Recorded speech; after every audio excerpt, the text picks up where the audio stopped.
Well, we took a week off, but Quinnipiac Athletics certainly did not. Volleyball went from the highest seed in the playoffs to a tournament finalist. We'll tell you how they did. And men's hockey played a home-and-home series with UMass. All that and much more up next here on Sports Paws.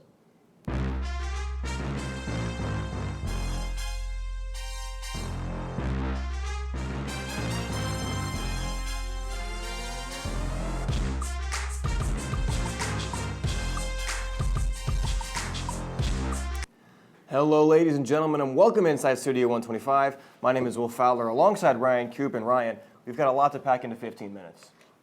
Always great to be here. Will, we got a fun show. Let's get right into it. Quinnipiac Volleyball started their playoff run against Rider. Let's see how they did. The Bobcats, coming in as the number 6 seed, took down number 3 seed Rider 3-1. Georgia Telepi led QU with 16 kills. Alejandra Rodriguez had 19 digs, and Ariana Diaz had 25 assists. The Bobcats took sets 1 and 2 and finished the Broncos off in set 4.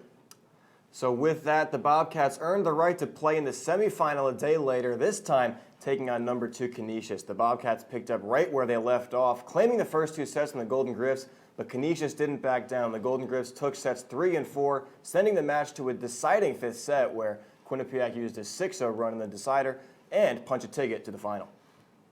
The Bobcats look to continue their underdog upset season as they face the number 1 seed Fairfield in the MAC Championship.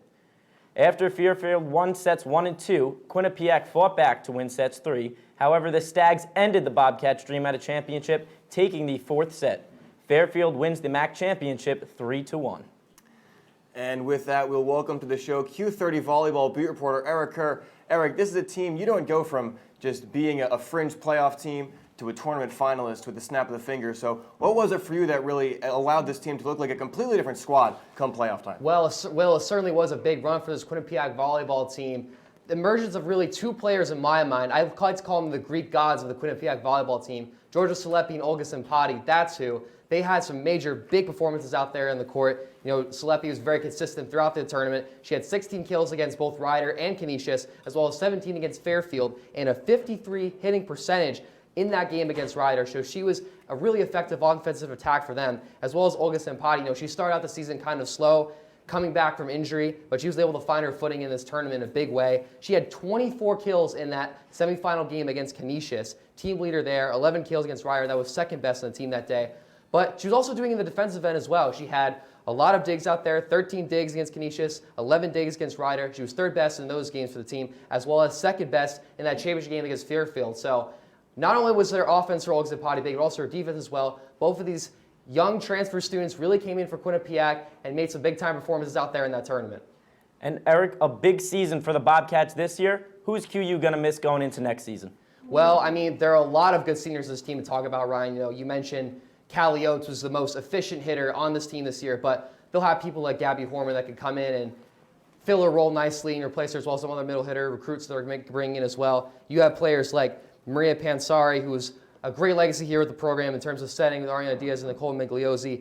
But one of the things you're going to, also Lauren Miller as well. She was doing a big thing with outside digging as well. But you can have Maggie Baker and Olga Simpati fill in those roles. But one of the major players are going to miss is Alejandra Rodriguez, libero for this team. All 4 of the years that she's been in with this program, starting libero, extremely efficient. She led the teams in this season with digs with 539 digs.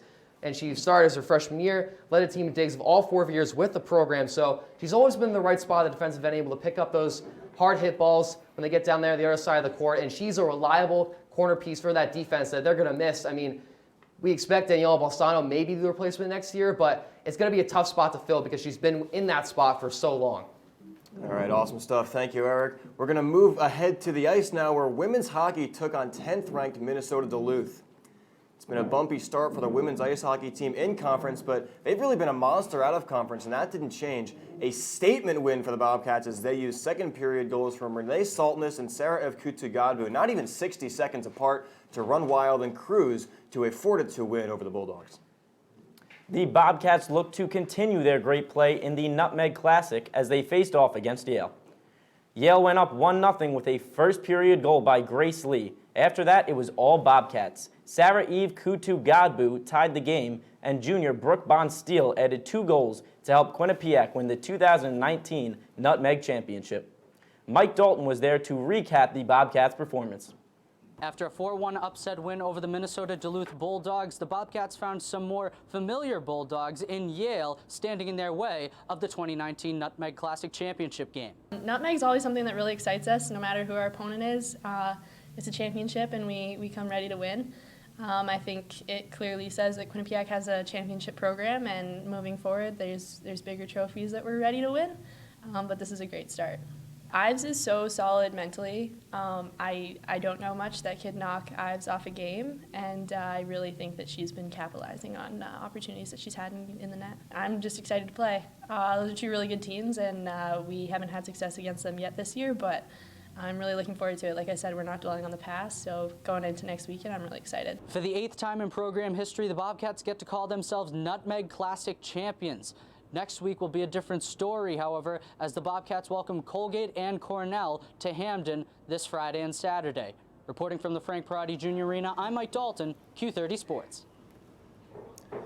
All right, let's head to the men's side of things now, where they too took on the 10th ranked team in the nation, this time in the form of the UMass Minutemen. Game 1 of the home and home was right here in Hamden, but it was UMass that ran away with this one. 3 goals for the Minutemen, 1 at even strength, 1 on the power play, and 1 shorthanded, coupled with a perfect night from goalie Matt Murray, gave the Minutemen the win in this one. Overnight, the Bobcats traveled to the Minutemen's home as they looked to bounce back in Game 2. Nick Germain struck first for the Bobcats, and Alex Whalen added another to put Quinnipiac up by 2 in the third period. UMass fought back by putting one in late in the third, but could not complete the comeback. QU holds on to win 2-1. All right, so a split for the men's ice hockey team. It's time for our one and only commercial break, but when we return, both basketball teams were in action, and you'll find out how they did. And of course, our top 3 plays of the week. Stay tuned.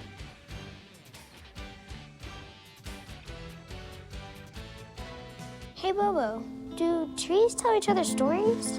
I'm sorry. I'm afraid I don't know that. Hey, why don't we go find out? Listen. Do clouds take naps? I couldn't tell you.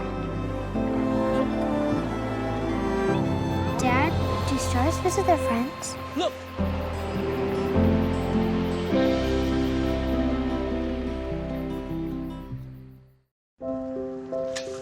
I want to eat apples and bananas. I need to eat apples and bananas. Why can't I eat apples and bananas? Support the Feeding America nationwide network of food banks to help provide meals to those in need. Join us at feedingamerica.org.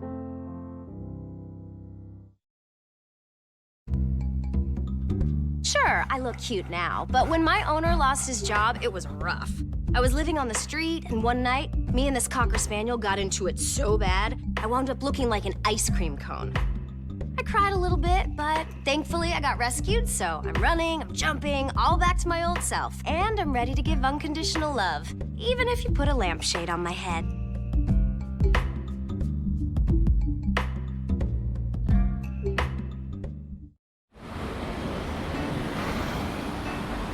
Hey, let's check out this park.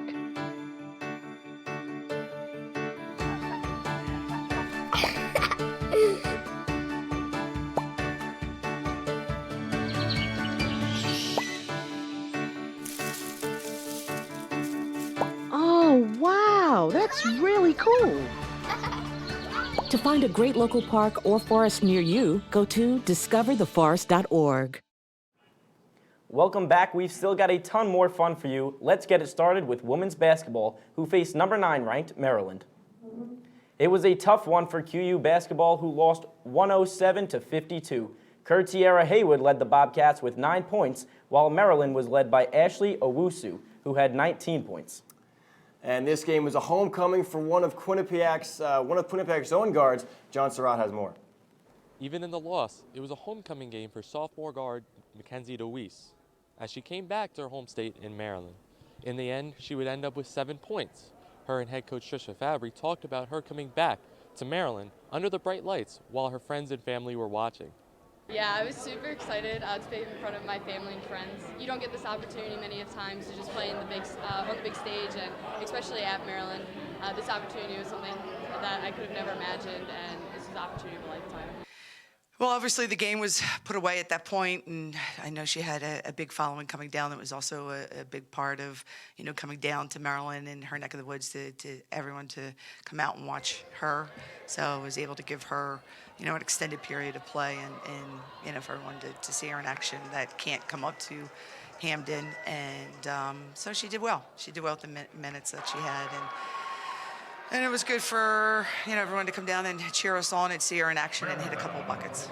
Yeah, being home is so exciting. So getting to score my basket here and hearing everybody cheer, it was awesome. It was exhilarating and just playing. Like even though we were down by a lot, Quinnipiac never gives up. So and none of us wanted to give up in the end. So we're still trying to score, still trying to defend, trying to get better at what we're doing. So, but getting to score in front of my family and friends is so much fun. Though it was not the outcome either had expected coming in, Deweese made the best of it by just having fun out on the court. Reporting from the Xfinity Center, John Surratt, Q30 Sports.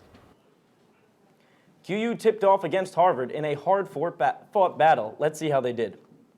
The Bobcats taking on Harvard. Shaq Edwards had a season-high 19 points, but QU fell short 77-68. The Bobcats will look to rebound in their next game this Saturday versus George Washington. And the men were also in action this week. Their first challenge in the Bobcats Invitational was the Albany Great Danes, and we've got the highlights for you. So let's do those highlights. Albany taking on Quinnipiac. First game of 3 in the Bobcats Invitational right here in Hamden. We'll pick things up in the first half. It'll start with Tyrese Williams. As you can see there, the Bobcats huddling up, and it's Tyrese Williams getting the pick from Kevin Marfo and finding Jacob Bergoni in the corner. Bangs the 3 from there. Guys, this would be a common trend across this game. Up next, Savion Lewis finds Seth Pinckney for the alley-oop slam. Look out below. A dunk to go for Seth Pinckney, and later on, it's Pinckney again. As you can see the pep band there getting excited. Pinckney to Matt Belong from the corner. Another 3 for the Bobcats. That's where this first half would end. We go to the second half. Bobcats up 45-33, and the Bobcats didn't take their foot off the gas. We're going to Savion Lewis. Gets a tough finish in the lane. 2 to go. Bobcats bench is loving it. Later on, Kevin Marfo gets the pass and the slam over somebody. Look out below again, as that's 2 to go. Bobcats end up winning this one 86-69. Kevin Marfo double-double, 10 points, 12 rebounds. But the stat for this one, 17 for 33 from behind the arc for the Bobcats as they win this game by 17. QU looked to keep it going Saturday versus Presbyterian. Tyrese Williams' 23 points and Rich Kelly's 20 points helped the Bobcats win 73-64. Kevin Marfo grabbed 13 rebounds in the Bobcats win. Finally, the Bobcats took on Sacred Heart in the final game of the Bobcats Invitational, and needless to say, it didn't go according to plan. 54 second-half points for the Pioneers saw Sacred Heart cruise to a 17-point victory over Quinnipiac. 6 players in double figures for the Pioneers as the Bobcats dropped the final game of their Invitational. Ryan, it was a short week, so we don't get to do 5 plays, but instead we have 3, so why don't you get us started?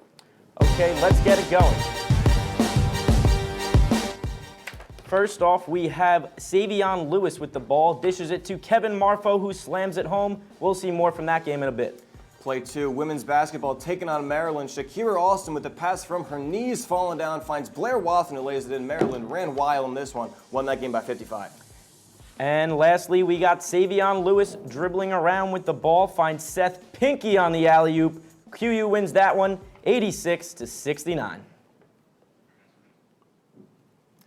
Well, that's going to do it for our show. Thank you so much for tuning in. For Ryan Coop, my name is Will Fowler online. Be sure to check out all of our content at Q30 Television on Twitter. Check out our website at www.q30tv.com. And for everybody behind the scenes and for Ryan Coop, my name is Will Fowler. Have a great rest of your Tuesday.